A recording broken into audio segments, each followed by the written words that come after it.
Shalom Bapak Ibu Saudara-saudaraku yang dikasihi Yesus Kristus. Selamat bertemu kembali dengan sapaan firman Tuhan buat kita hari ini. Ketika kita mendengarkan firman Tuhan dan terus punya waktu yang dekat dengan Tuhan, maka kita akan semakin diteguhkan dan kita akan berkuasa terus menjaga iman kita. Amin. Firman Tuhan yang menjadi renungan bagi kita hari ini yaitu yang terambil dari Daniel pasal yang ke-11 ayat yang ke-32.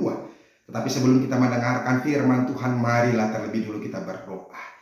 Kasih karunia dan damai sejahtera dari Allah Bapa dan dari anaknya Tuhan Yesus Kristus, itulah kiranya yang menyertai hati dan pikiranmu sekalian. Amin. Daniel pasal yang ke-11 ayat yang ke-32 dikatakan demikian. Dan orang-orang yang berlaku fasik terhadap perjanjian akan dibujuknya sampai murtad dengan kata-kata licin. Tetapi umat yang mengenal Allahnya akan tetap kuat dan akan bertindak. Demikianlah firman Tuhan.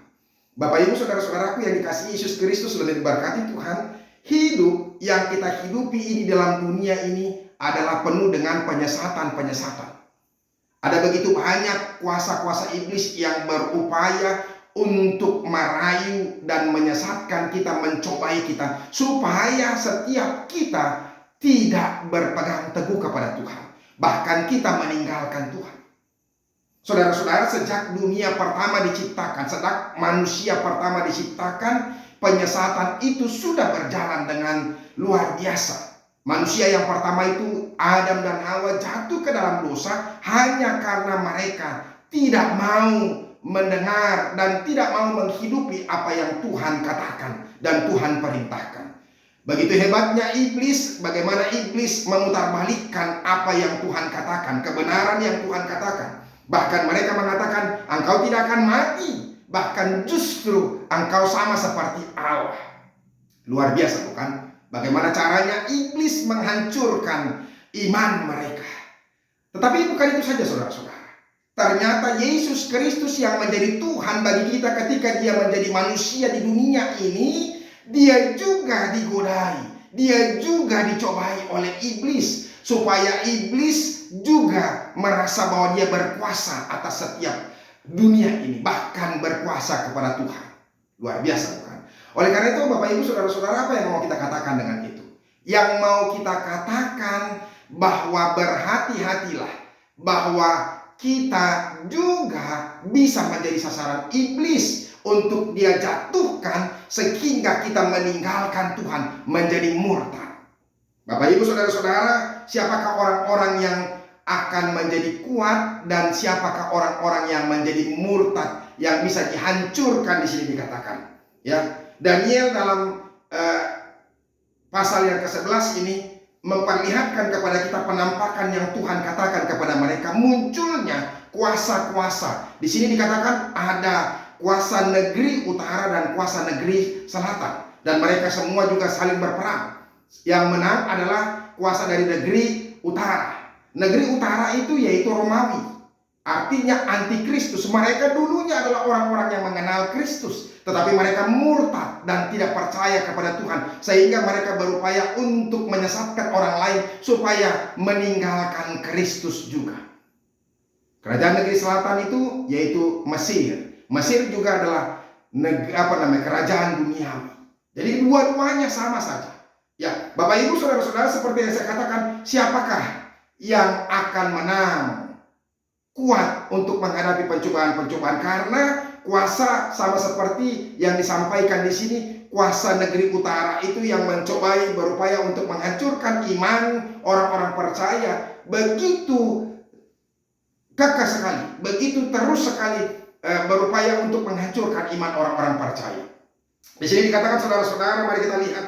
Dan orang-orang yang berlaku fasik terhadap perjanjian akan dibujuknya sampai murtad dengan kata-kata licin.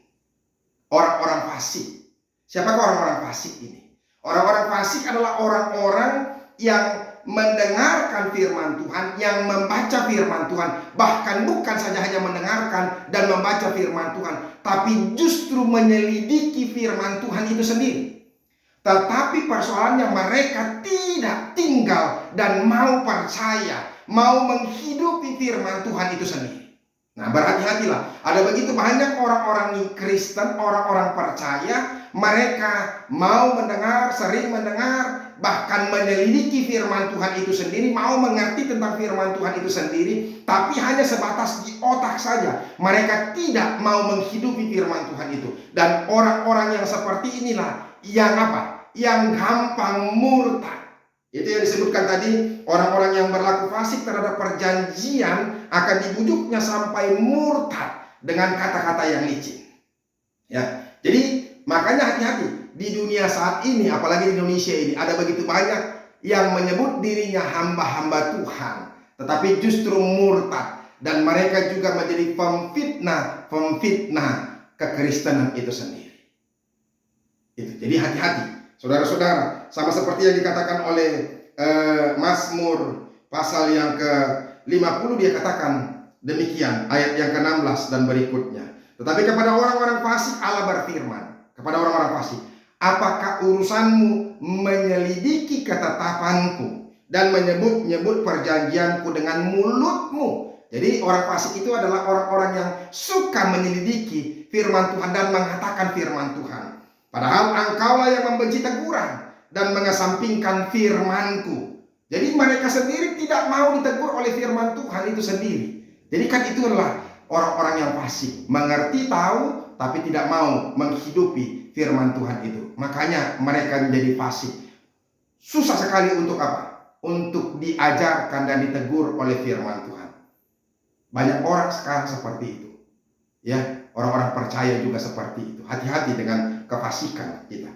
Oleh karena itu Bapak Ibu Saudara-saudara, jangan mau menjadi orang fasik. Karena orang-orang yang fasik seperti inilah yang gampang sekali justru menjadi murtad. Itu. Yang kedua saudara-saudara, siapakah yang tetap kuat? Dikatakan di sini demikian. Tetapi umat yang mengenal Allahnya akan tetap kuat dan akan bertindak. Jadi orang-orang yang mengenal Allah, kata mengenal di sini disebut iadah, artinya mengetahui, mengenal, dan memiliki hubungan yang intim, sama seperti suami istri.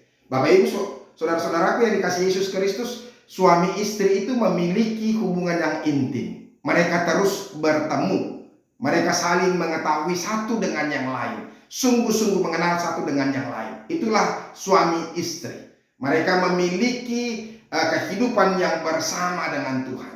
Jadi saudara-saudara, orang yang mengenal, artinya yang memiliki hubungan yang intim dengan Tuhan, mereka tetap kuat dan tidak bisa diombang-ambingkan. Dan mereka-mereka inilah yang bertindak dengan tegas, mengalahkan kuasa-kuasa iblis itu sendiri.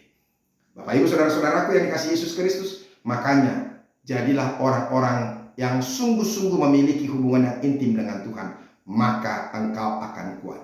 Engkau tidak akan bisa diombang-ambingkan kuasa-kuasa duniawi ini. Makanya janganlah menjadi orang yang fasik, yang kadang-kadang sok-sok selalu berkata tentang firman Tuhan, hidupnya jadi munafik. Kalau ketemu dengan orang shalom, ya kan, haleluya, sedikit-sedikit mengatakan Kristus, Kristus, Kristus, sedikit-sedikit mengatakan tentang firman Tuhan, mari berdoa. Bukan itu yang diinginkan Tuhan. Tapi orang-orang yang sungguh mengenal Tuhan dan mau menghidupi firman Tuhan itu, maka orang-orang yang seperti itulah yang akan hidup dengan teguh dan tidak akan pernah meninggalkan Tuhan, tidak akan pernah murtad. Tuhan Yesus memberkati kita. Amin. Terima kasih ya Tuhan untuk firman-Mu yang boleh kami dengarkan. Berkatilah itu. Jadikan kami menjadi orang yang sungguh-sungguh memiliki hubungan yang intim dengan Tuhan. Sebab hanya orang-orang yang mengenal Tuhan yang akan tetap kuat dan tidak akan bisa murtad, diombang-ambingkan oleh kuasa-kuasa kegelapan ini. Dalam nama Yesus Kristus kami berdoa. Amin. Bapak Ibu Saudara-saudara, kita sudah mendengarkan firman Tuhan. Jadilah menjadi orang yang memiliki hubungan yang intim dengan Tuhan. Mengenal Tuhan dengan sesungguhnya dan mau menghidupi Tuhan, menghidupi firman Tuhan, sehingga kita tidak akan pernah diombang-ambingkan oleh kuasa apapun. Tuhan Yesus memberkati. Sampai ketemu besok. Teruslah mendengarkan firman Tuhan. Salam.